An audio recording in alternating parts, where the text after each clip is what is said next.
Okay, mga kamam, may dumating po tayo ditong Yamaha YTX. Bali double kill.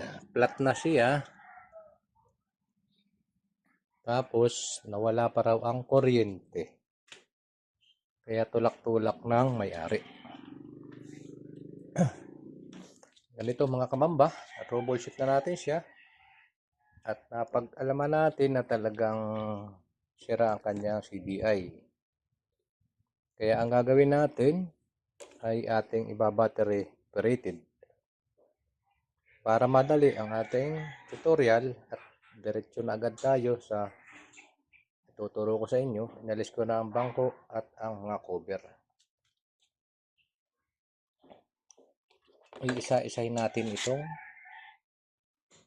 4-pin CDI na ito. Ito ay pang lipan mga kamamba. Itong taas, itong hawak ko na to, gawin taas na kaliwa. Ito siya.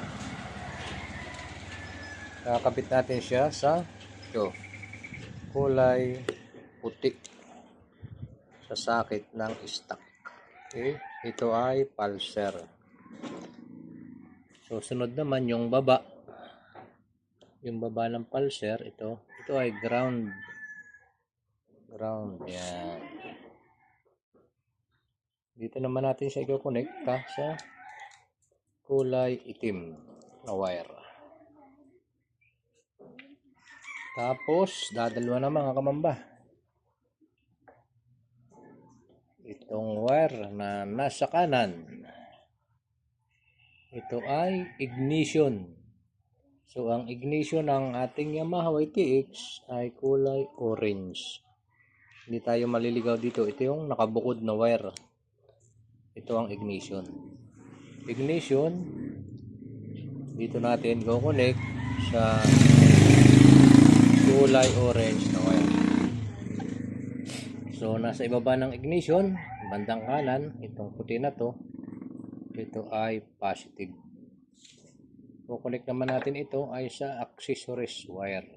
Yan, nasaan ang accessories wire ng Yamaha? Narito, kulay brown. Diyan natin i-connect ang accessories wire. Okay? Napakalinaw mga kamamba. Sana ay nasusundan nyo ako, no? Tapos,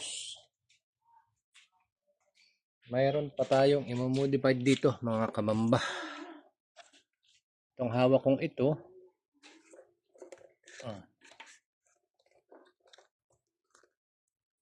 ito ay pulser. Yung pula ay ground ng pulser. Kung mapapansin nyo, yung sakit, pula, ito sa baba pula, taas puti. Bali, pinagbaliktad ko na yan mga kamamba.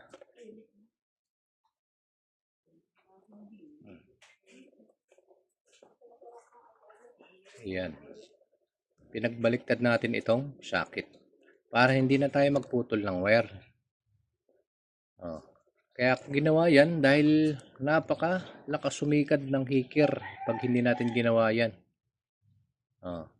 Tapos, magpapagapang tayo ng wire. Itong wire na ito, sa baba, galing sa stator na kulay puti, doon natin ikakabit yan. Yan. Go-connect naman natin ito. Ito siya, ito. Go-connect natin siya sa ground. Okay, sa ground. Sa ground natin, kakabit. Okay? Sana'y nakuha nyo mga kamamba, no? Yan. Pinagbaliktad ang sakit para hindi na magputol ng wire. Tapos yung kulay itim na wire, kakabit sa kulay puti na pababa. Dito sa stator. Tapos, ulit-ulit tayo mga kamamba. Yan, nasa ground na siya. Ground na nakakabit. Okay? Ngayon, papanda rin natin. Titisin natin mga kamamba. Yan, inuna natin ang susi. At ating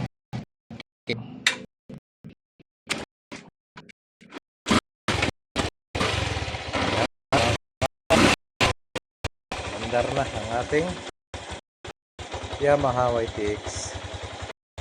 Hindi ko sinasabi na ganito ang gawin yung mga motor mga kamamba, ha? Ito ay sa may gusto lang na mag battery drive dahil mahirap humanap ng CDI ng YTX. Okay?